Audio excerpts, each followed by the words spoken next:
Olá, bem-vindos. A gente se encontra aqui hoje em ocasião da Mãe, um projeto que acontece em São Paulo, na 55SP. Eu sou a Júlia Morelli. A 55SP é um projeto independente de arte que está em São Paulo, no Brasil. E eu recebi esse projeto em parceria com a Kupfer, de Londres. Mãe é acima de tudo, um projeto que é uma investigação sobre a maternidade. Ele foi criado pela Penélope Kupfer, que está aqui, artista visual, cuja prática se concentra em questões de identidade, individualidade e família. A nossa ideia com essa investigação da maternidade, né, é trazer pessoas a abordar o tema e conversar. Hoje a gente trouxe a Maicira Leão, que é sergipana e mundana, pesquisadora, artista, professora e mãe. Realizou entrecruzamentos identitários e culturais em diferentes capitais e no interior do país e do exterior. Ela hoje é professora efetiva do Departamento de Teatro e do Programa de Pós-Graduação em Cultura Popular, ambos na Universidade Federal de Sergipe, e tem doutorado em artes cênicas e pós-doutorado concluído em Berlim, onde ela também reside no momento. E ela é cofundadora do coletivo Maternal Fantasies, na Alemanha, conexão que lhe traz ao tema maternagem, arte e feminismo, que é a razão da nossa conversa aqui de hoje.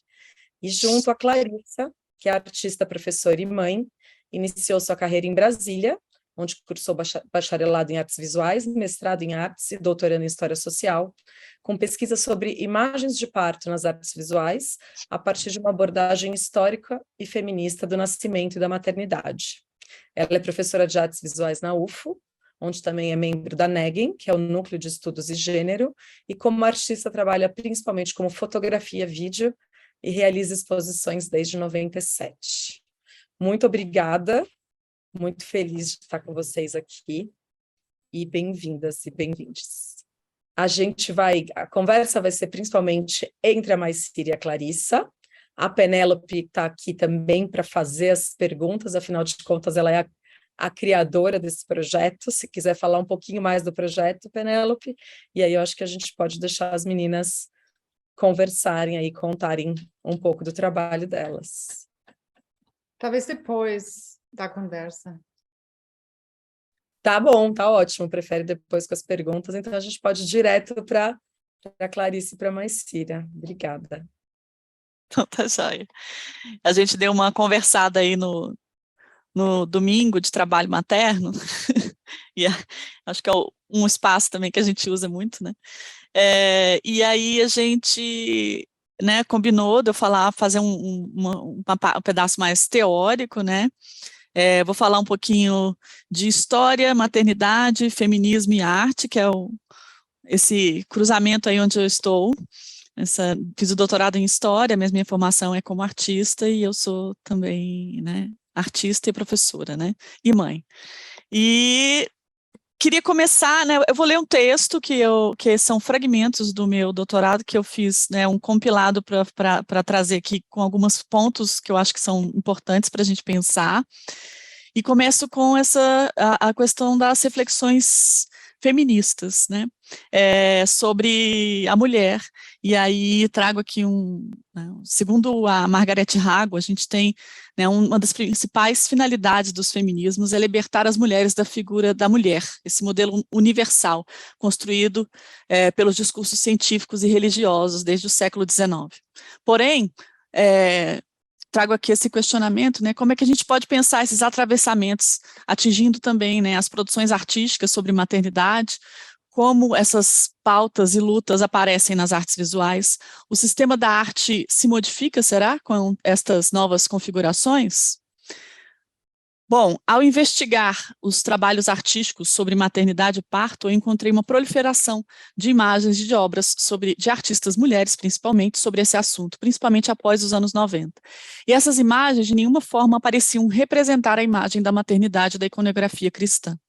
O que mostravam eram maternidades em estado de poder, independência, dor, sexualidade e autonomia do próprio corpo. Mesmo quando representadas em exaustão, o lugar era da reflexão sobre esse papel. Algumas produções contemporâneas sobre o parto, especificamente, pareciam muito mais com imagens sexuais, principalmente pelas expressões faciais encontradas nessas obras.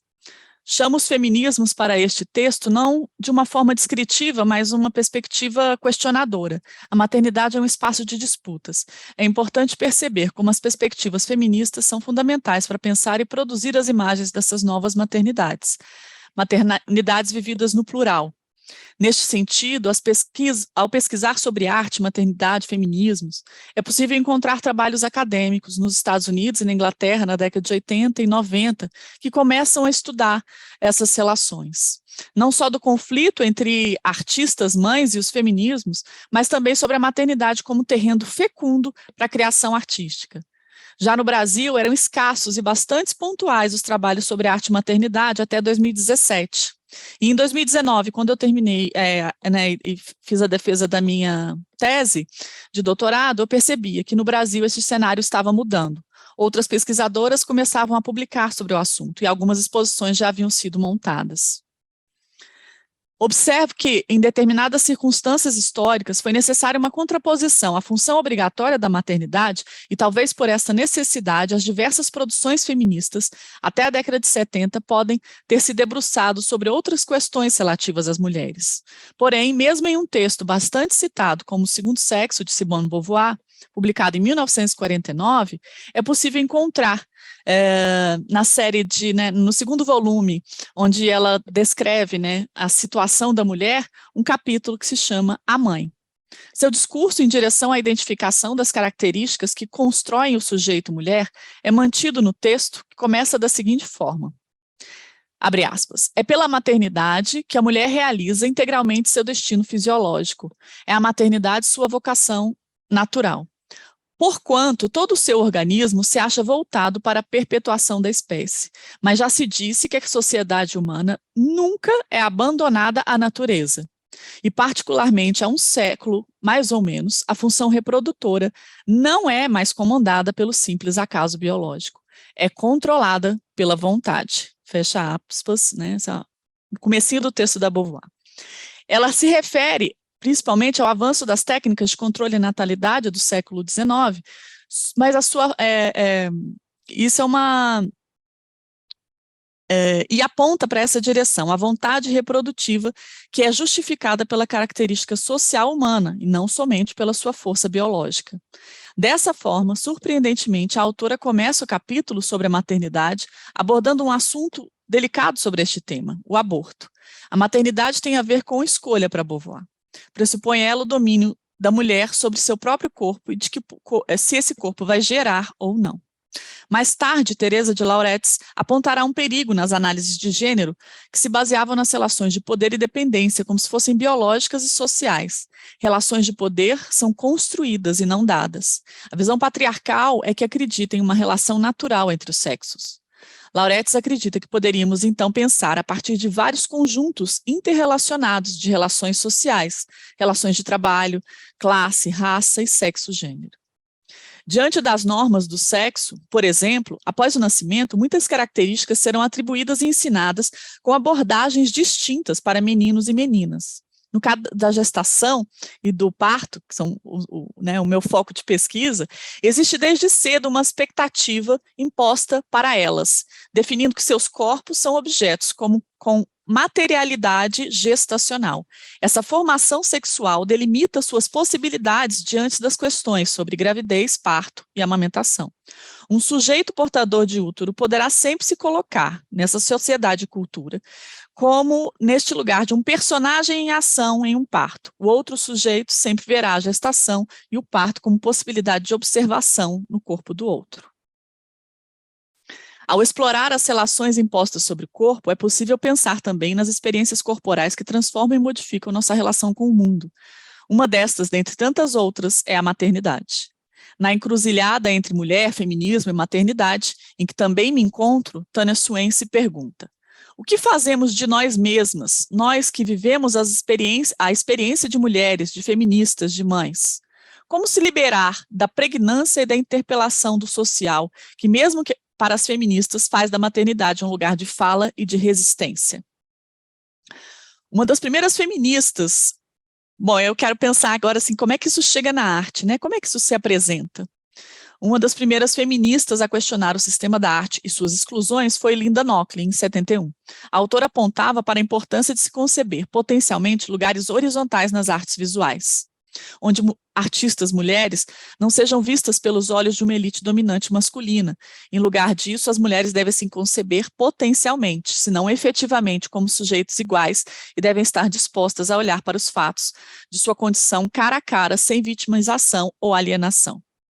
Em diálogo com a ideia de Linda Nochlin sobre a importância da igualdade das conquistas, Griselda Pollock, levando a questão sobre os esquecimentos, não só da produção artística das mulheres, mas das historiadoras femininas da arte, ao estudar o caso do livro de Helen Rosenow, Women in Art from Type to Personality, publicado em 1944 na Inglaterra.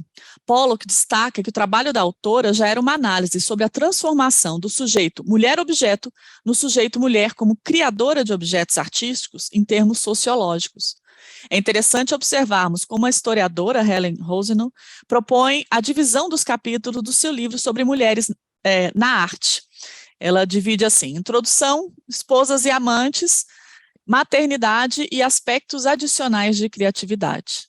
Especialmente sobre o capítulo cujo tema é maternidade, Griselda Pollock explica que a autora aborda o assunto, abre aspas, não com a noção de que é destino da mulher falar da maternidade, mas que a maternidade é precisamente um assunto complexo, uma experiência social, uma condição existencial, que pode ser representado tanto na fantasia ou em relação a uma angústia extrema de experimentar, por exemplo, os laços psicológicos de ligação com seu filho em condições de empobrecimento radical, fome e guerra, fecha aspas.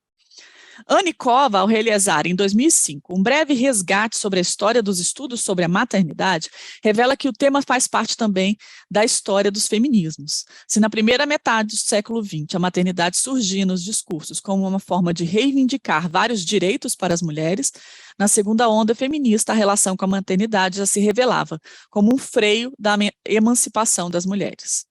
A reflexão da autora abrange também a relação entre público, privado, feministas e maternidade, estabelecendo uma leitura não de disputa entre esses espaços, mas de diluição de fronteiras.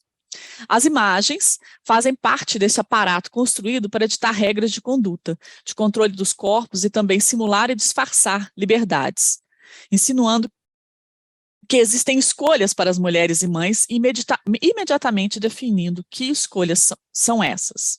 E se existem modelos criados sobre a imagem da mãe, existem também artistas que questionam este modelo. Desde a Grécia Antiga, é possível encontrar discursos que repudiam a recusa feminina ao seu destino biológico. Maria Mega de Andrade, ao analisar a questão feminina na Grécia Antiga, citará o discurso de Medeia, no espetáculo de Eurípides, encenado em Atenas em 431 a.C. Em um dos versos, encontra-se o descontentamento por esse espaço previsto para o feminino. E nas palavras da personagem, diz ela, Medeia, dizem que vivemos sem perigo a vida doméstica, mas eles guerreiam com a lança. Não compreendem que eu preferia lutar com o escudo 3 vezes a parir uma vez. E esta personagem, Medeia, é usada muitas vezes, a gente encontra como símbolo do feminismo e da busca de autonomia feminina. É uma mulher que, por ser independente e fazer o que quer, assassina os filhos, negando a própria maternidade que lhe for imposta. A relação da mulher com a maternidade é percebida de diversas formas, dependendo da cultura e do período histórico. Elisabeth Badinter, ao analisar mais de 3 séculos da história sobre a maternidade na França, mostrará como se desenvolveu o mito do amor materno, descrevendo ações, costumes, leis e discursos que construíram então a visão do amor maternal no século XIX. As mulheres francesas da burguesia, segundo a autora, foram as primeiras a aceitar o modelo de maternidade sugerido pelos médicos e autoridades. A autora sugere que, pelo fato de elas terem mais tempo, pois não trabalhavam como as mulheres do proletariado e nem tinham a vida social das aristocratas, sua razão de viver foi rapidamente abraçada pela função exemplar no lar, com o cuidado dos filhos. Para Badinter, uma prova dessa aceitação da função materna russoniana por esta classe foi o fato de Madame Roland, uma das intelectuais da época, que inclusive morreu na guilhotina, ter solicitado no final do século XVIII que um artista fizesse uma pintura sua ao amamentar. Contudo, demoraria ainda muitos anos para tais costumes serem totalmente abraçados e considerados como atitudes e comportamentos naturais, principalmente pelas mulheres da aristocracia francesa, né? Apesar da imagem da mulher aristocrata retratada em pinturas junto aos seus filhos, em gravuras também, né? Segundo Badinter, esta não era a realidade vivida por essas mulheres que viviam uma vida de luxo, em que seus filhos eram cuidados por governantas e educados por preceptores. Todavia, se a maternidade tem sido construída na cultura ocidental moderna como espaço aprisionador da mulher, como entender, então, as leituras artísticas da maternidade como lugar de criação e produção artística? Nesse sentido, para além de objetos, o assunto a ser explorado, encontrei mulheres que atualmente elaboram e realizam discursos em si mesmas. Além disso, tais imagens e obras apresentam muitas vezes um discurso de empoderamento, domínio do corpo e enfrentamento, que se parecem muito mais com imagens de escudos para ir à guerra de um imaginário coletivo do que com simples imagens da maternidade romantizada. Desde o século XVIII, muito foi escrito sobre o papel da maternidade nas vidas das mulheres, de modo que tal função foi construída através de uma visão que considerava a maternidade como algo sublime, como uma missão para elas. É nesse contínuo discursivo que haverá, na virada do século XIX para o século XX, a produção de muitos livros e trabalhos especializados na infância, focados na saúde, na criação e na educação de crianças. Segundo Ana Paula Wosner Martins, os especialistas partiram do princípio que não bastava ser mãe, era preciso saber ser mãe e, para tanto, se fazia necessário aprender com os médicos. Se no início do século XX a maternidade era ainda reconhecida como fonte de dignidade da superioridade moral das mulheres, para as feministas que lutavam pelos direitos das mulheres no período entre guerras, a maternidade era um direito, mais do que um dever. Mas seriam a arte e a cultura domínios que indicam possibilidades de reler as significações múltiplas dessas maternidades simbólicas? Como poderíamos pensar a maternidade ou os papéis maternos para além da relação com o corpo da mulher? Bom, se a ideia que temos hoje sobre maternidade foi construída no século XVIII, justamente como esse destino limitador do papel da mulher, hoje, muitas artistas, escritoras e teóricas repensam estrategicamente esses mitos, sempre questionando as políticas do corpo que agem restringindo e retirando os direitos de decisão sobre o próprio corpo. A maternidade revelada por elas não encontra sua oposição na negação das funções biológicas, mas nas representações sociais do que é ser um sujeito mãe hoje. O estereótipo da boa mãe é substituído por uma visão que inclui outros sentimentos maternos, como desgosto, raiva, irritação, desilusão, desamor. A problemática da divisão do trabalho era o que a geração do final dos anos 70 esperasse que fosse resolvida. Afinal, a conciliação entre trabalho e maternidade foi um exercício complexo. Contudo, o movimento da mulher burguesa branca ao trabalho não coincidiu com o movimento do homem aos cuidados domésticos. Não há, ainda bem, unidade sobre o tema da maternidade na arte. Há, pois, pluralidade e diversidade de discursos. Contudo, não é possível desvincular essa diversidade em relação à liberdade de expressão e às condições históricas que, nesta época, possibilitaram tanto uma postura política crítica sobre as opressões opostas, como a aceitação e reprodução ou não dos modelos tradicionais da maternidade. Estas imagens também produzem efeitos e apresentam sistemas de opressão e significação do corpo.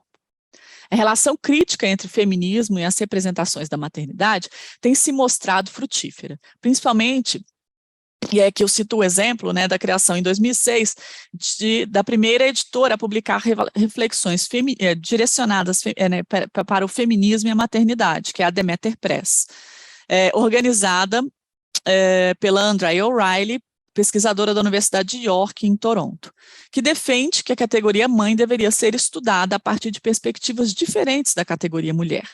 Apesar de acreditar na importante função de tais publicações, pergunto-me se, ao separar os estudos maternos dos estudos feministas, não estaria contribuindo para uma ruptura e isolamento desta área de estudo, assim como aconteceu com os estudos de artistas mulheres descritos por Linda Nochlin, em 71, quando o mesmo foi isolado dos estudos da história de arte geral, que também não os incluía.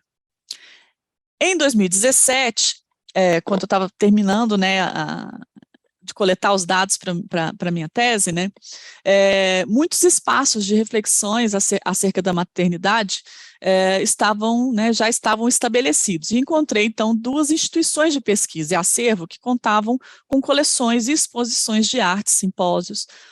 A primeira delas, eu vou citar essas 2, mas né, eu acho que a gente tem outras hoje, né? A Birthrights Collection, que fica na Inglaterra, e o Museum of Motherhood, que fica nos Estados Unidos, né?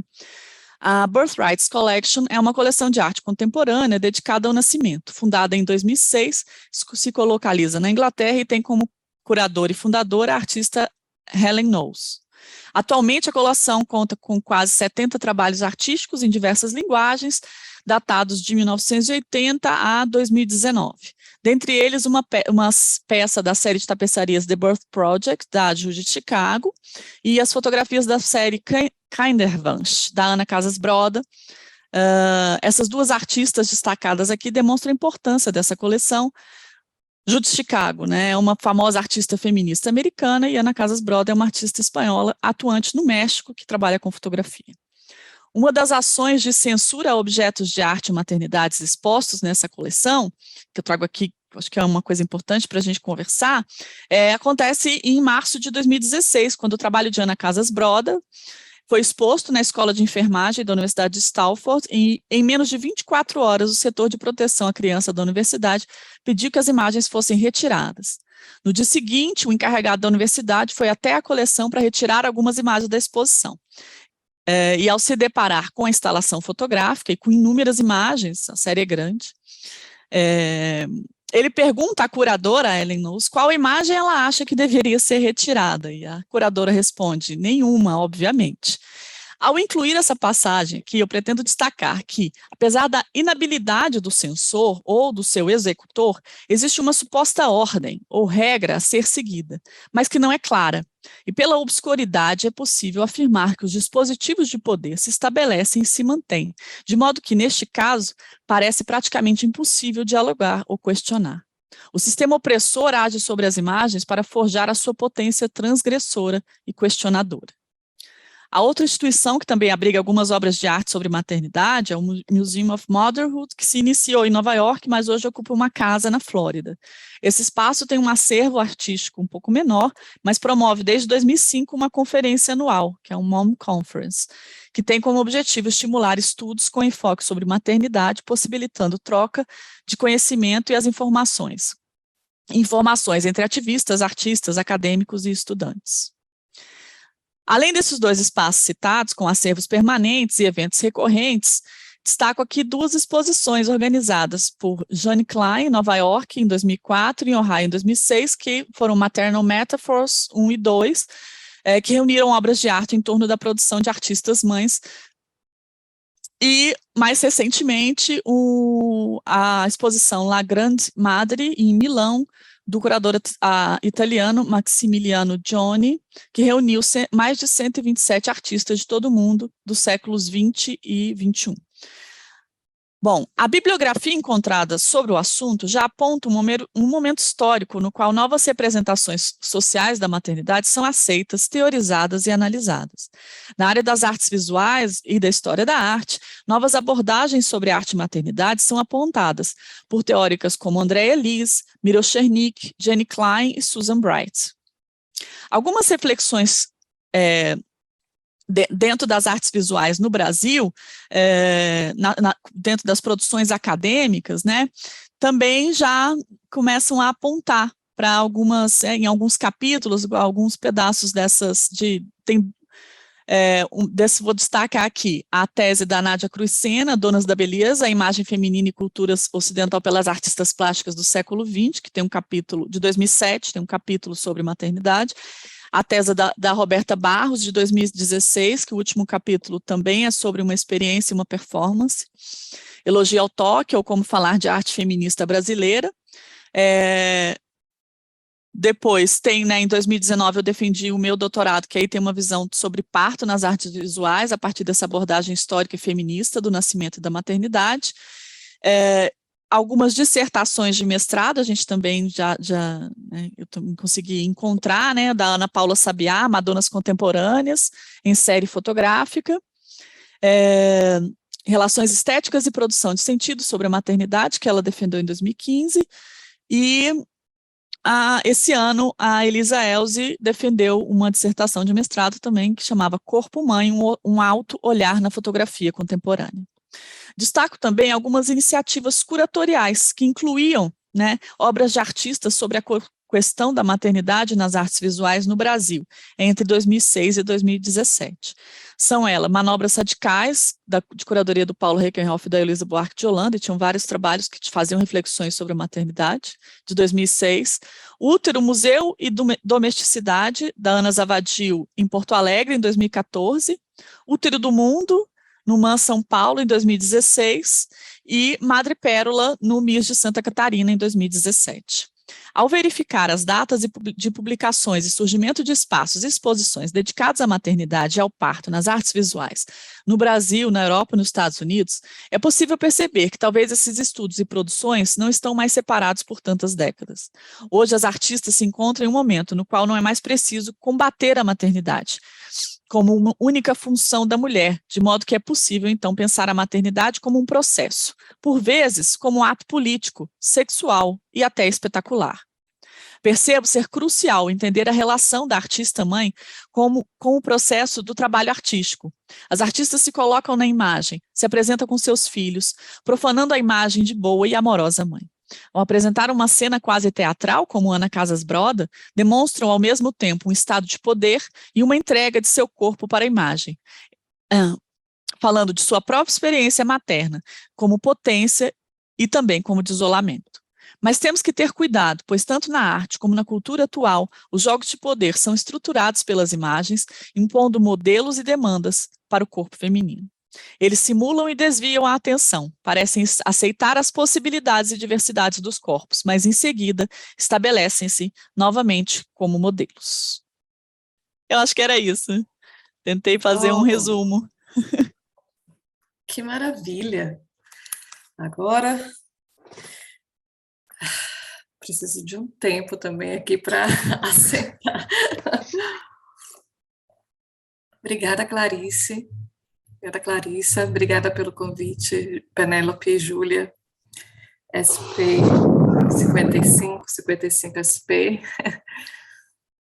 Acho que foi muito bom a gente ter organizado assim, Clarissa, porque, de fato, você abre as portas assim, né, do universo que a gente está querendo adentrar aqui hoje, e a exposição também traz né, esses meandros, assim. Então, foi muito bom a gente ter optado por esse caminho. A minha fala, o convite também surgiu a partir desse vínculo que eu tenho com o coletivo de mães artistas em Berlim, e, portanto, para mim também é uma grande satisfação a gente poder estabelecer essas pontes, assim, porque da mesma forma como Clarice, eu também fiz uma pesquisa de pós-doutorado sobre o tema, e assim, eu tinha uma certa ânsia por descobrir novos universos sul-globais, já que as grandes referências, elas se mantêm ainda norte-globais. Então, a gente conseguir estabelecer essas pontes e esses diálogos entre a exposição que está em Londres, que vem para São Paulo, né, e essas referências que vão se cruzando em termos cronológicos e acronológicos, para mim é muito bom, como brasileira, assim, também, e ao mesmo tempo participando desse coletivo na Alemanha, estabelecer mesmo, assim, né, essas conexões. Bom, eu vou precisar de imagens, e eu vou apresentar aqui algumas imagens, porque agora vamos ver se vai dar certo. Então, vamos lá. Boa. Eu também vou ler um pouco, e vou tentar não andar muito rápido, porque a minha tendência é acelerar. Em 2014, eu me tornei mãe. Foi uma gravidez inesperada durante o período final de minha tese de doutorado. Eu estava correndo contra o tempo. Escrever uma página significava menos um dia antes do nascimento de meu filho. O confinamento que eu vivi durante aquele período da escrita antecipou o alto nível de confinamento que a maternidade também me traria nos anos iniciais de criação de uma criança, de uma criação de arte. Desde então, a profunda percepção tomou conta de mim. A minha história estava contaminada por centenas de anos antes de mim. E aí Clarissa traz os dados concretos. Essa não é a imagem de meu filho, mas poderia ser. É uma imagem de uma criança no início do século XX. Eu, como tantas mulheres, carreguei parte da humanidade em meu ventre. Minha decisão de ter um filho, e aí eu preciso discordar da Beauvoir, não foi exclusivamente minha. As expectativas em torno de criá-lo também não eram minhas. Nas palavras da poetisa americana Adrienne Rich, de 1976, a maternidade é uma instituição. A minha experiência única, pessoal, ambígua, conflituosa, condenada e glorificada, embora diferente de muitas outras mulheres, é moldada por uma história dominante e por uma ideologia coletiva. Sendo eu uma profissional da performance arte, que ativa meandros entre a arte e a vida através do corpo, resolvi então debulhar as imagens da arte construída em torno dessa instituição. Naquele momento, há uns 4 anos atrás, eu desenvolvi então essa pesquisa acadêmica em torno do tema e me deparei com uma gama enorme de referenciais e fontes especializadas sobre o tema. De fato, é uma gama muito grande, especialmente no que chamamos de norte global.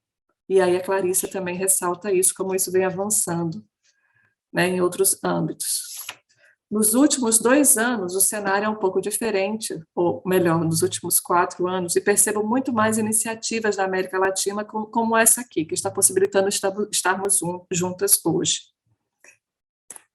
Tem sido uma performance existir. Essa foi a primeira, 48ª, 104ª, 357ª, 576ª frase que eu escrevi no meu diário do recém-nascido. Tem sido uma performance existir porque está na pele, na história traçada, no corpo deformado, tem sangue, muito sangue. Essa foi uma imagem que eu consegui materializar junto com meu filho.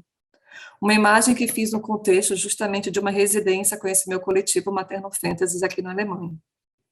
A imagem apresenta uma mãe com o corpo nu ou quase nu e uma extensão parecida com uma cauda, uma criança nua que segura o seio da mãe agarrada nas costas dela, uma árvore seca, restos de uma cama, e ambos segurando uma janela.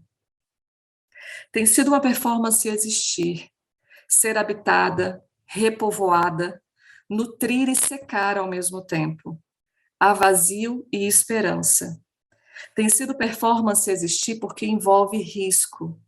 Ao fazer nascer, doamos o potencial da morte. Nos tornamos responsáveis por manter esta alma no caminho da vida e assim lidamos com as contrações diárias entre cuidar, proteger, oprimir, educar, alimentar, amar e construir um futuro sustentável. Revendo alguns dos materiais de minha pesquisa, eu percebi que, apesar de ser um dos conflitos centrais da feminilidade em grande escala, a maternidade na arte ainda estava empacada nas imagens representacionais da boa mãe devota. Por outro lado, foi a partir da maternidade que as ditas inequalidades sociais de gênero se fizeram mais fortes para mim. E, ao mesmo tempo em que o feminismo havia se tornado um campo de referências, mesmo em suas atualizações epistemológicas, o tema da maternidade ainda era incipiente. A mãe, no entanto, permaneceu um assunto marginal e silenciado para muitas feministas que precisavam estrategicamente se distanciar de tudo que era culturalmente codificado como passivo, fraco e irracional. Essa é uma citação da historiadora de arte feminista Andrea Liz. Mesmo entre feministas, a maternidade ou maternagem ou maternidade precisou ser um tema tabu, porque ela é, em muitos aspectos, instável. Um estado descentrado de si, dividido, duplicado, experimentado como eu e não eu. A mãe sente orgulho e desconforto, excitação e perda da autonomia corporal e psíquica, diz Rosemary Betterton. Essa é uma imagem de uma fotógrafa americana que eu gosto muito, que nesse lugar, né, que a gente considera um lugar privado, íntimo, que seria o banheiro, esse corpo dessa mãe, ele perde esse lugar, desses limites entre o seu e o não seu, que sou eu, que não sou eu. Onde está a minha periodicidade, onde não está. Por outro lado, essas artistas contemporâneas, também mães, elas têm assumido o discurso para si. E ao invés de serem ditas por outro alguém, que era o que acontecia até então, né, outros artistas representando a mãe, como, por exemplo, as Madonas, elas têm escancarado a sua própria existência demarcada no corpo. Essas mulheres complexificam e tensionam a perspectiva de objetivação do corpo materno, propondo uma crítica direta a modos dominantes de representação em que o corpo da mulher é representado exclusivamente de modo contemplativo e complacente. Para essas artistas contemporâneas, a maternidade não é uma condição particular, mas o próprio material de trabalho. E aqui a maternidade, ou melhor, maternagem, é entendida como um verbo, uma prática, uma ação que alguém exerce. Dessa forma, a noção de autorrepresentação ocorre como um discurso que visa constituir uma cultura visual mais próxima da experiência vivida. Essa imagem, para ilustrar a relação entre o feminismo e a maternidade, ela foi criada especificamente no contexto do que se convencionou chamar a segunda onda feminista. Eu queria apresentar aqui, então, esse coletivo, que é o coletivo Mother Art, porque também acho que um pouco dos temas da minha fala hoje é apresentar essa versão coletiva, né, da representação da maternidade. Esse coletivo Mother Art, ele era baseado em Los Angeles. Os membros se encontraram participando do Women's Building, que era um ambicioso e altamente influente centro educacional sobre arte feminista, fundado em 1973. E o coletivo nasceu em resposta à exclusão da maternidade dos espaços feministas. Ele foi formado após uma regra foi implementada no prédio, era um prédio de estudos, né, de formação de mulheres, e uma regra foi implementada no prédio. Cães, mas não crianças, seriam autorizados a entrar nos estudos dos artistas. Excluir as crianças significava excluir as mães, ou pelo menos pressionar para uma separação entre maternidade e a produção artística. Como resposta, o Mother Art criou uma estrutura lúdica para as crianças nas instalações externas do prédio. Após uma série de retrospectivas nos anos 2000, o coletivo finalmente assumiu uma posição reconhecida dentro do cânone da produção artística coletiva e feminista. A maternidade, não mencionada nas histórias de conquista e servidão, guerras e tratados, exploração e imperialismo, tem uma história, tem uma ideologia, é mais fundamental do que o tribalismo ou o nacionalismo, retomando a citação que eu fiz de Adrienne Rich no início. É também na década de 70 que ela cria a obra fundacional para o tema, Of Woman Born, de uma mulher nascida, Motherhood as Experience and Institution, maternidade como experiência e instituição. Rich escreveu o livro durante a maternagem inicial de seu primeiro filho, ela teve 3 filhos, e só publicou o livro 16 anos depois do seu primeiro parto. Ela cita, acabei de citar, né? Aqui também é uma outra imagem da Anna Augier, que é essa fotógrafa americana, e ela apresenta esses traços de marcas de amamentação de uma criança de 8 meses. Então, a esse respeito, o veto que foi imposto lá no Women's Building, que fez com que o Mother Art criasse o Playground, foi um limite rígido, insinuando que as mulheres não queriam que sua imagem, como estudiosas e como artistas, se fundisse com a imagem da mulher como cuidadora de crianças. Naquele momento, que era uma imagem dominante de subjulgamento da função de cuidado.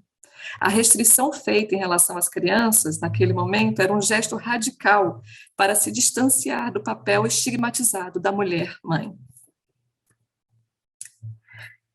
Nesse momento, eu gostaria de convocar a obra Por um Fio, da artista ítalo-brasileira Ana Maria Maiolino.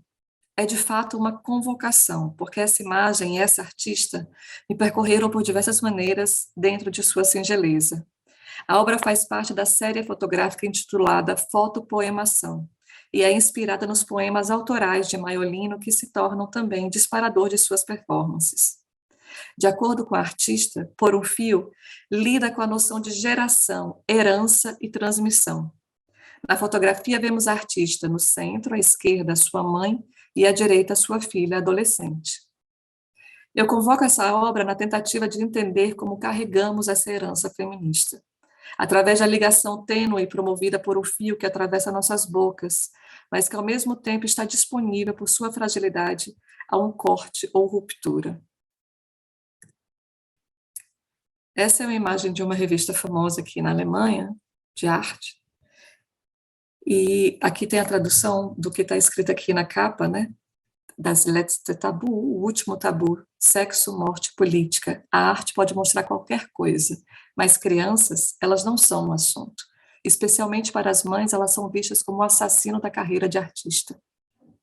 Em um mundo da arte, na qual as mulheres têm historicamente servido como musas, nuas, como objetos de arte, não como subjetividades de práticas artísticas autônomas, as mulheres artistas ainda hoje são confrontadas com essa escolha binária entre arte ou crianças.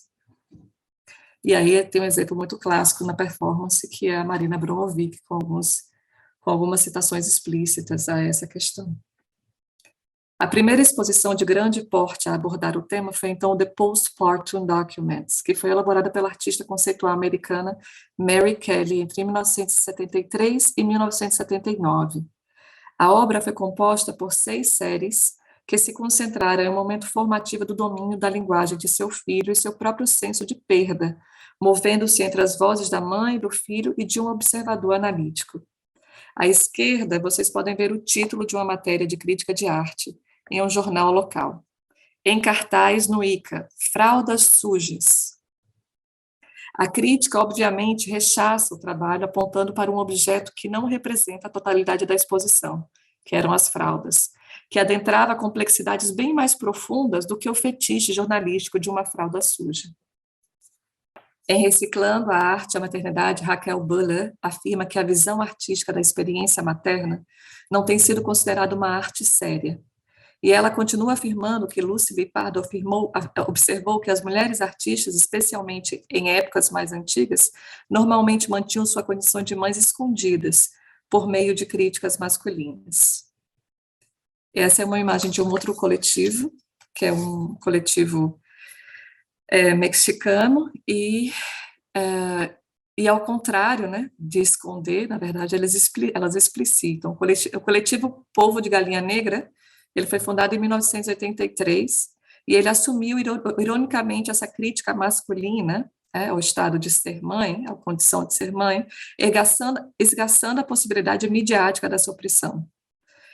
O coletivo era formado por Mônica Maia e Maris Bustamante, foi o primeiro coletivo de arte no México que conscientemente se identificou como feminista, um conceito de referências quase que exclusivamente norte-americanas e europeias na época.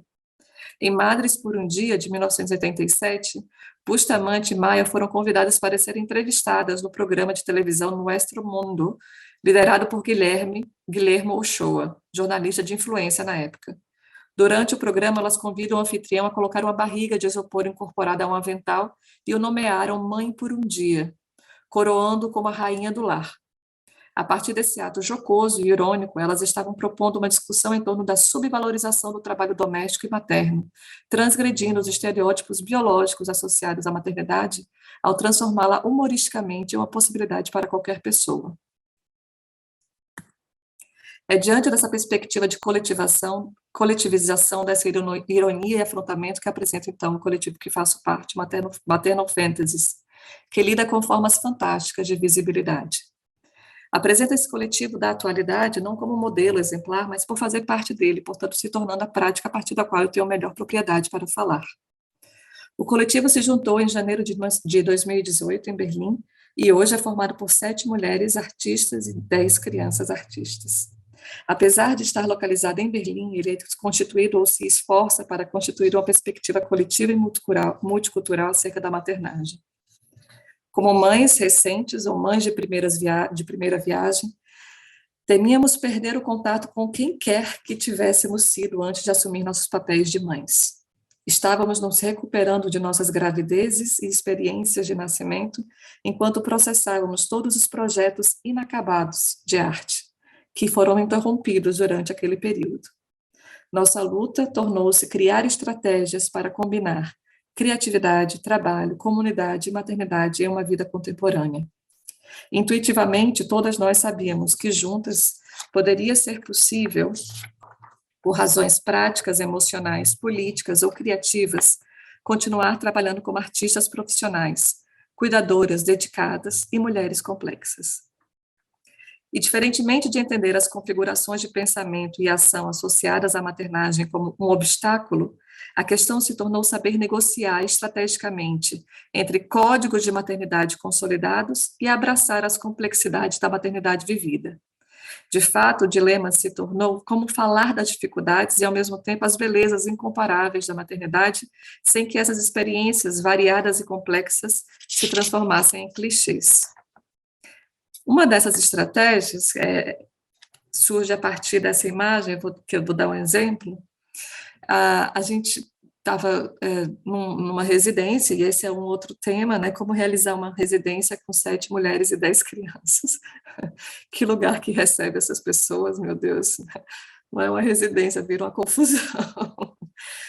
Mas uma das estratégias que a gente encontrou foi, já que estamos discutindo justamente representação, por que não partimos de algumas obras clássicas para reconstruir as nossas visões sobre essas obras? Esse é um dos exemplos, né? Do lado esquerdo você tem uma obra clássica de um francês, do artista francês chamado Théodore Géricault, The Heft of Medusa, e do nosso lado tem a nossa releitura, que foi criada em 2018. Então, aqui, após uma tempestade, como chama isso? Uma jangada, como se fosse uma jangada, ela vai levando os náufragos, né, dessa tempestade. E do lado de cá, a gente tem esses restos de madeira, entre nós, as crianças, andando. Então, a gente usou isso como uma estratégia de inserção, porque a nossa ideia era um pouco se inscrever nessa história não contada. Aqui eu volto à primeira frase, né? A primeira imagem que eu apresentei do coletivo, que eu realizei nesse contexto do coletivo. Essa foi uma imagem que foi muito requerida por muitos curadores, assim, porque, a rigor, ela é uma imagem bonita, assim, no sentido de que tem uma luz, tem uma composição, então, para o mundo da arte, tem certo valor, algumas qualidades que ela apresenta. Mas, por outro lado, diante da perspectiva de um coletivo, ela também trazia essa mesma visão de uma mulher sozinha, solitária, carregando a sua cria. E, apesar dela ser requerida por muitos curadores, a gente encontrou uma situação em que a gente foi participar de uma exposição e a curadora queria usar essa imagem e utilizou essa imagem para fazer o folder, né, o panfleto da exposição. Esse é o panfleto da exposição, a imagem foi recortada, enfim, tem uma série de intervenções na imagem.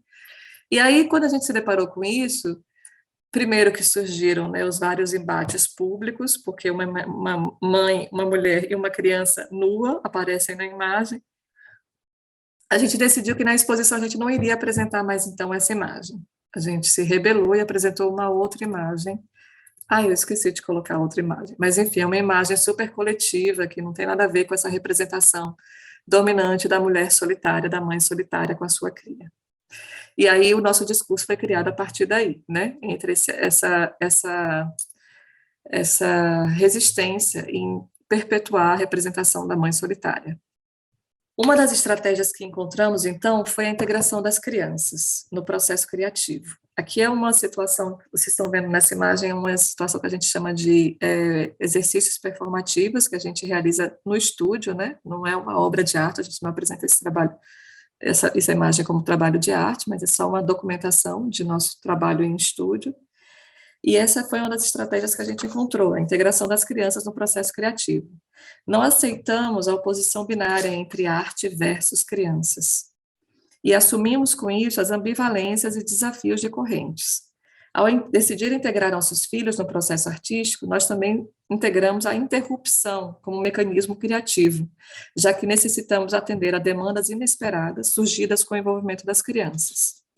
Para quem lida com crianças no dia a dia, sabe que interrupção é essa que eu estou falando, né? Você está pensando uma coisa, você está envolvida, concentrada em uma coisa, e de repente vem a criança e tem uma demanda, tem uma pergunta, ou tem um xixi, tem um cocô, está com fome, e você tem que parar tudo que você está fazendo. Então, e a Lisa Baraitser, que é uma teórica também, ela argumenta sobre isso. Essa interrupção contínua forma o terreno da experiência materna, contra a qual todas as outras experiências são compreendidas, né? Então, a gente lida o tempo inteiro com essa noção de interrupção. As crianças, elas são convidadas a participar, por exemplo, aqui a gente desenha, nesse exercício a gente está desenhando, a última pessoa desenha nas costas e assim vai passando com um telefone sem fio até chegar na tela frontal. E as crianças entram e saem na hora que elas querem.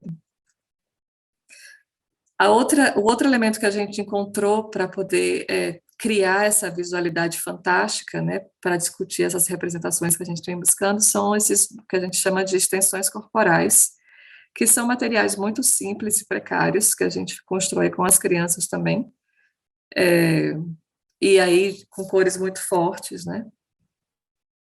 Aqui é uma situação que a gente está justamente utilizando esses extensões corporais.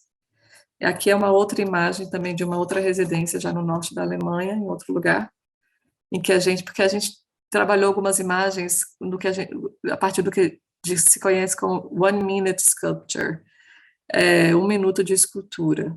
Então a gente passa 1 minuto parado e faz alguns jogos de criança, por exemplo, congela, como chama? Quando você bota uma música, para a música, a pessoa tem que congelar. Então, a gente estabelece alguns jogos infantis, às vezes de esconde-esconde, enfim, tem algumas regras de como a gente realiza essas cenas, pensando a partir do envolvimento das crianças e do interesse delas também. É claro que isso muda quando as crianças crescem, porque a gente tem Ai, desculpa que minhas palavras às vezes tem um leque muito grande de idades. A gente tem bebês que estão começando a caminhar e a gente tem adolescentes, 13 anos. Então, isso varia muito, os interesses vão também variando as nossas composições. As personalidades, os humores e a vontade ou não das crianças em participar de nossos processos de criação conduzem e interferem no processo criativo, deixando resíduos na obra final. Além disso, apontam para os desafios éticos surgidos em nosso trabalho. As crianças são, de fato, protagonistas do processo ou estamos manipulando a sua participação? Como equilibrar ou nos livrar de nossa própria exigência em seguir parâmetros dominantes sobre o que é a boa arte ou ser boa mãe? Esteticamente, como lidar com a improvisação requerida nesse diálogo artístico com as crianças? Quem decide quais imagens comporão o corte final? As crianças podem ser autores de trabalhos artísticos? Será que as crianças se sentirão desconfortáveis observando a si mesmas quando forem mais velhas? Essas são perguntas que certamente não possuem respostas pré-definidas ou precisas. Aqui faz parte de uma nova sessão que a gente vem trabalhando. Aqui do lado esquerdo, não sei se todo mundo conhece esse filme, que é A História Sem Fim, é a Princesa Imperatriz, e do lado direito é a Clarice Lispector. A gente decidiu buscar um pouco os nossos ancestrais que a gente diz ancestrais escolhidos e não ancestrais de sangue. Então, cada um de nós escolheu algumas referências femininas para compor o que seriam os nossos ancestrais.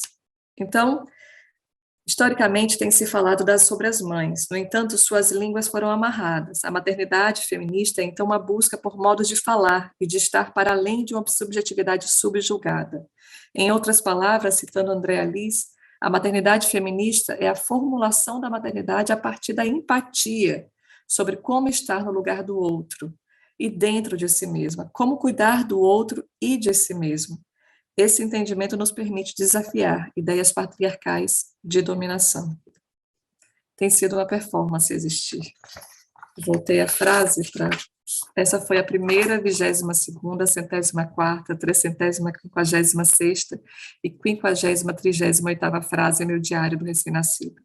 Tem sido uma performance porque é arriscado, é exaustivo. Do lado esquerdo, vocês veem a primeira imagem que eu mostrei em nosso encontro de hoje. É uma foto de um bebê feita através da captação de um daguerrotipo, uma máquina fotográfica que exigia que o objeto da imagem ele permanecesse estático por cerca de 1 minuto e meio. Essa era uma tarefa árdua, fazer uma criança ficar estática por tanto tempo. Graças à pesquisa da italiana Linda Nagler, percebemos que tapada, escondida, por detrás da moldura que acompanha a imagem do bebê está uma mãe, invisibilizada em sua função árdua. O projeto de Nagler se chama Mães Escondidas ou Ocultadas. Como se não bastasse o abafamento, elas foram ainda camufladas, com tapetes improvisados na sala do fotógrafo, se transformando em parte da paisagem. Tem sido uma performance existir. Depois de repetir essa frase tantas vezes, percebemos que definitivamente essa performance em invisibilidade e, ao mesmo tempo, em repetição de uma estrutura dominante, ela precisa findar. Bom, eu concluo por aqui. Que lindo, gente. Obrigada. Você pode falar um pouco mais sobre as hidden mothers, as mães descobertas, camufladas? Esse é um projeto de uma italiana, ela juntou mais do que 100 imagens, foram muitas imagens, que elas, originalmente, elas eram publicadas com essas molduras, que tapavam o que era a imagem por completo. Sim. E, no fundo, vocês têm várias imagens, assim, mas, basicamente, o princípio é o mesmo, existe algum adulto, e ela depois chega a algumas conclusões, por que aquele adulto era uma mãe, ou uma babá, ou uma mucama, alguém que cuida da criança, que tinha uma certa intimidade com a criança e conseguiria controlá-la durante esse 1 minuto e meio para que a imagem fosse feita. E aí, então, ela expõe essas imagens originais, né? Sem a moldura, sem a borda. Eu estava interessada, vocês querem, nas maternal fantasies, vocês querem levar essa ideia, a última imagem que você mostrou é Eu não falei dessa última imagem, a gente está criando um filme, um pouco como realidade virtual também, que a ideia é sobrepor imagens, mas assim, não tem um vínculo direto com Hidden Mothers, não. Eu usei o Hidden Mothers um pouco mais como discurso dessa invisibilidade, do que isso é uma referência propriamente do nosso trabalho. Eu usei mais como discurso do que não é uma inspiração para o trabalho que a gente vem desenvolvendo,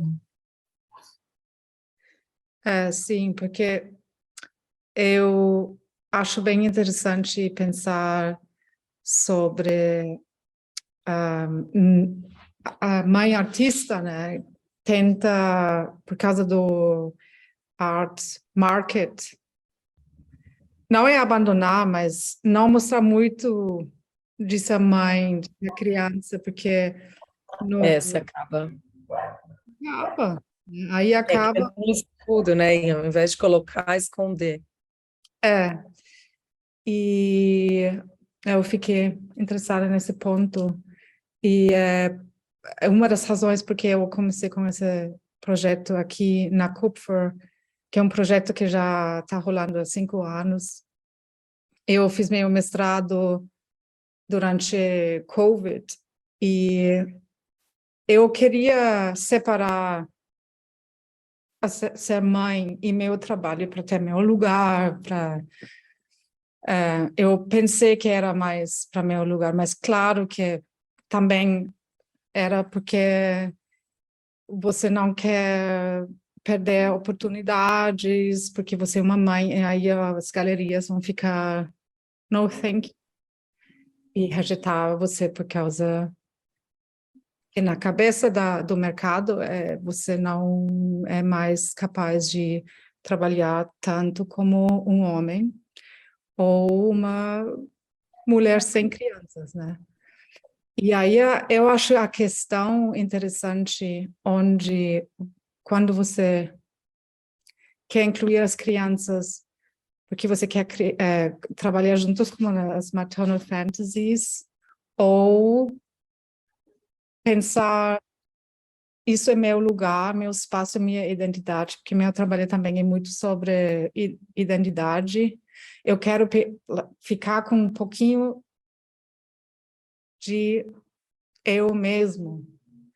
E a Ursula Le Guin, uma escritora bem famosa, acho que ela também tinha 3 crianças, e ela separou o momento de ser mãe com as crianças, e ela tinha que inventar esse mundo abstrato, sci-fi, onde ela poderia ser um homem grávido,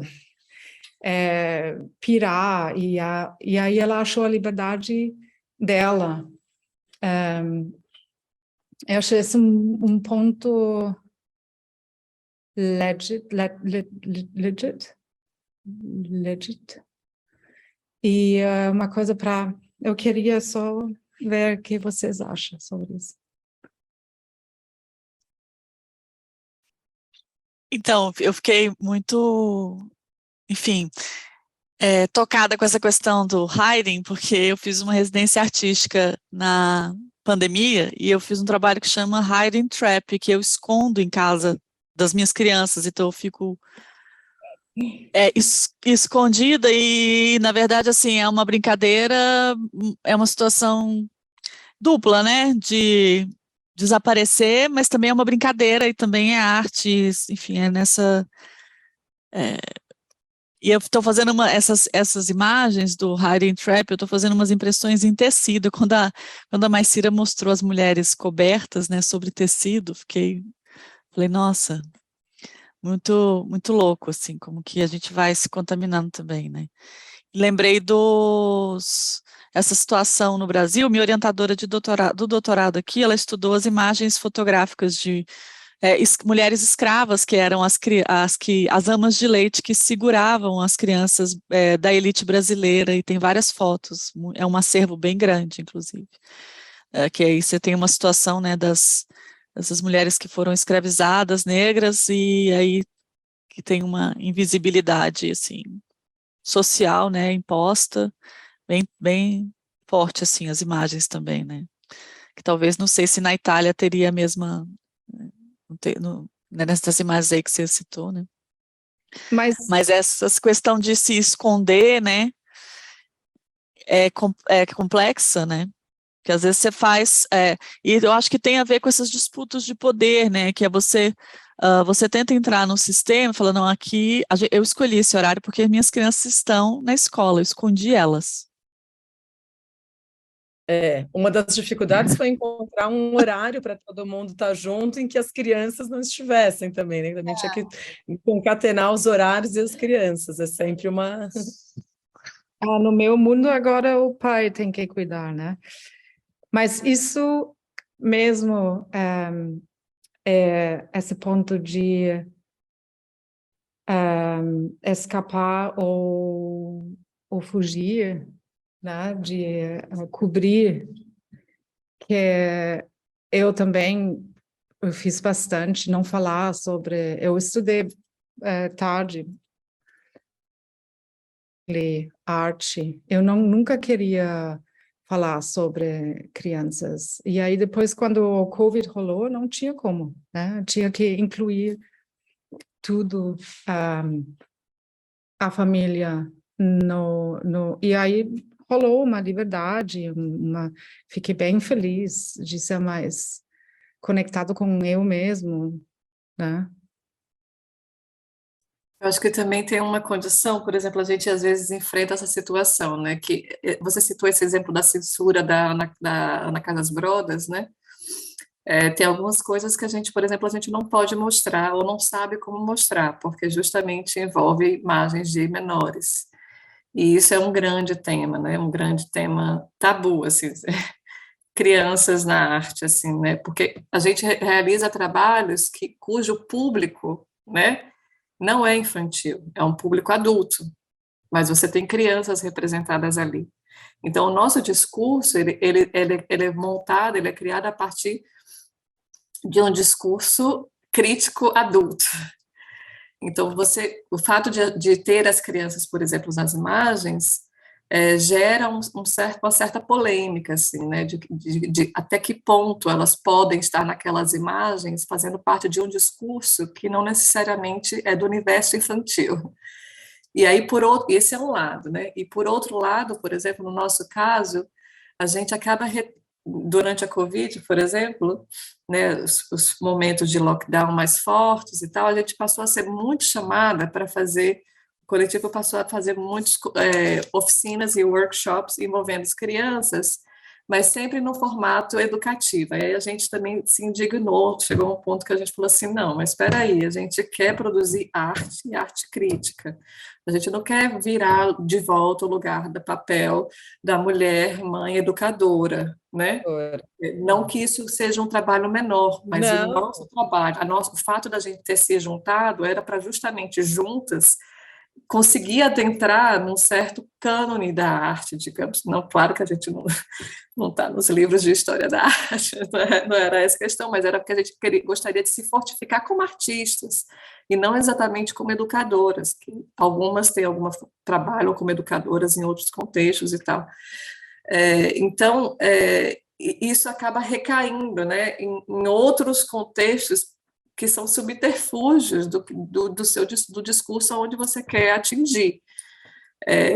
E aí, por exemplo, eu também entendo, por exemplo, tem artistas que precisam trabalhar num nível de concentração que não tem condições de estar se relacionando com crianças naquele momento, né? Que é uma das coisas que eu falei no início, assim, a gente tem que o tempo inteiro criar estratégias que lidem com o improviso e com a interrupção que as crianças estão gerando, porque às vezes a gente tinha várias, assim, super profissional, assim, com script, sabe, uma coisa muito profissional, assim, você imagina arte profissional, enfim, com todas as estruturas de produção e tal, e quando você chega lá com as crianças, dá uma maior bagunça, aí um briga, aí um chora, aí você não consegue fazer mais nada, entendeu? Tipo assim, então, você tem que estar lidando também, você tem que estar num nível de abertura a esse tipo de processo, porque de fato demanda um tipo de processo, assim, né, que não é o processo da criação como a gente imagina, que assim, que é aquele furor e que você precisa dar conta daquela demanda que surge, que isso precisa, né, esvair de alguma forma. Então, de fato, por exemplo, no nosso caso agora, e conforme as crianças vão crescendo, né, como eu falei, né, também outras demandas vão surgindo. A gente se reuniu majoritariamente quando as crianças estavam numa idade entre 3 ou 2 e 5 anos. Agora que as crianças já estão maiores, né, 4 anos depois, os interesses vão mudando, nem elas mesmas estão tão interessadas em estarem ali criando com a gente, estão interessadas em outras coisas. Então, por exemplo, quando a Adrienne Rich vai escrever o livro dela, só 16 anos depois que o filho dela nasceu, assim, acho que ela necessitava de um estado mental, psíquico, artístico, que era o da concentração ali para a escrita, que não é exatamente o que... Enfim, eu acho que tem essas condições que se alteram também, né? E as necessidades vão se modificando. Também eu pensei ficando na invisibilidade, aí depois vou mudar. É a última coisa que eu quero falar sobre isso, mas que a mulher vira mãe. Aí vira mãe nada mais. Não é mãe que cuida das crianças, e cuida das crianças, cuida do marido, cuida da cozinha, cuida da vida, né? Aí também a mulher como um sex object.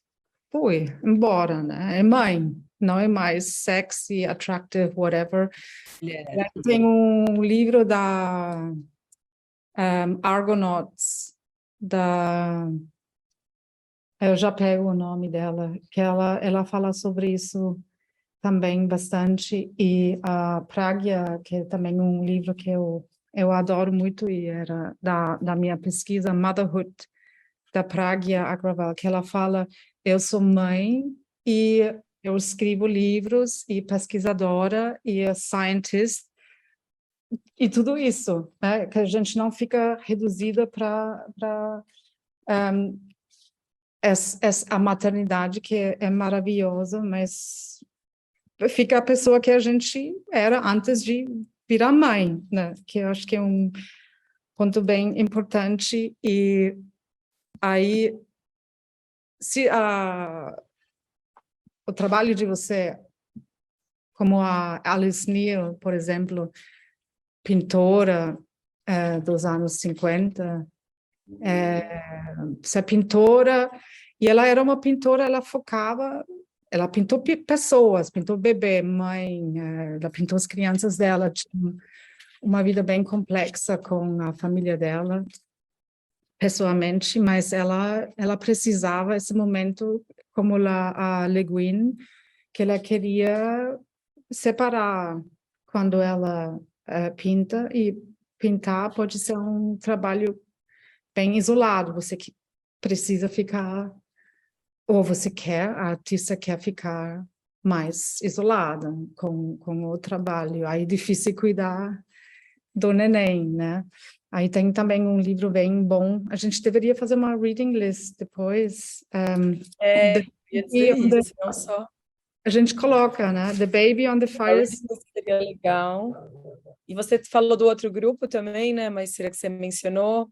Acho que é legal também, né? Conectar as outras pessoas, essas residências que eu sei que são poucas, mas que vocês já tiveram contato, né? Porque a gente também aproxima e traz essa informação. Acho legal. E isso que a gente fez aqui em Londres com o Kufa Project, a gente conectou, se hooked em outros projetos com um coletivo da Hattie Judah, How to Not Exclude Artists, Mothers and Other Parents, que a Maternal Fantasy foi quoted nesse livro também, que ela trabalha como não ficar para trás, que ninguém quer saber mais de você como artista porque você virou mãe, tem um filho, e aí os próximos 10 anos, bye bye, desse jeito. Esse é um target para mim que eu quero conectar. A gente conectou com São Paulo, com a Júlia, com 55SP, para deixar uma legacy e ajudar para conectar com Berlim, para falar, você não é sozinha, virar mãe, aí não acaba o mundo e você tem que ficar na cozinha, cuidar do neném.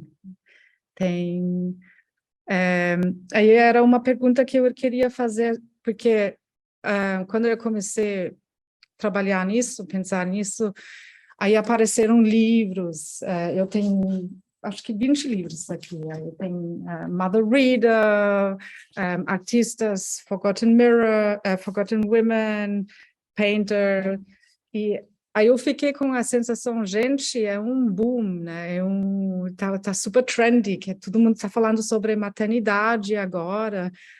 Aí a gente fez um talk com a Hattie, lançando o livro dela, e a gente concluía que é uma echo chamber, porque a gente está ligado com isso, aí a gente pensa que é verdade que tem mais livros, mais pessoas aparecendo, mais projetos, mais galerias falando, eu vou lançar umas residências de 3 semanas para ajudar, para mãe pode também fazer uma residência que não dura 3 meses, é impossível para uma mãe fazer. Mas o que vocês acham no Brasil, em Berlim, que tem mais coisas aparecendo? Mother friendly. Sim. No Brasil tem um coletivo que se formou em Brasília, né? A Clarice Gonçalves, que é uma artista de lá, organizou num espaço acho que foi junto de uma exposição dela, ela tinha uma sala que era para acolher mães artistas com a segurança de que suas crianças estariam lá. Não era uma criação coletiva com as crianças, mas se fundou o Matriz, que é um coletivo de artistas mães, a Marta e a Clarice e a Tatiana Reis. Marta... Nossa, me fugiu o sobrenome dela. Mencarini. Oi? Marta Mencarini. Isso, Marta Mencarini. E esse ano aqui no Brasil teve o Armazém Coletivo Elza, fez uma residência artística, só que era online, não era... E a gente tinha um encontro por semana virtual, o que foi bastante interessante porque pôde conectar pessoas de vários lugares, o país é muito grande, né? Então, tinham, né, uma artista paraense, uma artista do sul, do centro-oeste, então era possível, e aí tem o resultado, né, foi exposto como uma espécie de tarô materno. Cada uma fez uma carta com uma imagem e um texto sobre essa relação com a maternidade. E foi, né, assim, a iniciativa é de Florianópolis, de Santa Catarina, desse espaço, mas, né, foi bem, enfim, eu participei, foi bem interessante, assim, essa junção, né. Tem alguns, eu não sei, mais Cira, você lembra de, acho que teve sim, teve mais uma residência virtual, acho que a pandemia fez surgir vários simpósios e congressos e eventos no Rio de Janeiro também, e coletivos, assim, né, que têm pensado essas relações, né, no Brasil. Eu acho que isso eu tenho sentido, assim, né, depois de 2019, né, que foi quando eu defendi a tese, né, eu acompanhei um boom, assim, fiquei muito impressionada, né, em vários lugares do país, né, assim. Por aqui também, assim, um pouco, quase que perdi a conta, assim, mas a gente tem estabelecido vários contatos e várias conexões. Recentemente, a gente também fez uma outra residência com um coletivo também de artistas com mães e crianças da República Tcheca, então, assim, tem uma gama muito grande, não só de coletivos, mas também de redes, assim, né, coletivos no sentido de criação coletiva, mas com redes também de discussão. Na área de dança tem surgido bastante coisa também, não só nas artes visuais. Tem movimentos que são entre artístico e ativistas, né, mas tem um movimento aqui que chama Mais Crianças para a Arte. Enfim, é quase incontável, assim, eu não consigo nem nomear, assim, mas dentro, e acaba que a gente, de alguma forma, como a gente surgiu em 2018, a gente ganhou um prêmio, a gente conseguiu, de alguma forma, ter alguma certa inserção nessas redes aqui na Europa, e aí a gente, através dos trabalhos que a gente vem fazendo, é que a gente vai reconhecendo um pouco, vai mapeando um pouco essas outras iniciativas, né? Que bom. Maravilha, gente.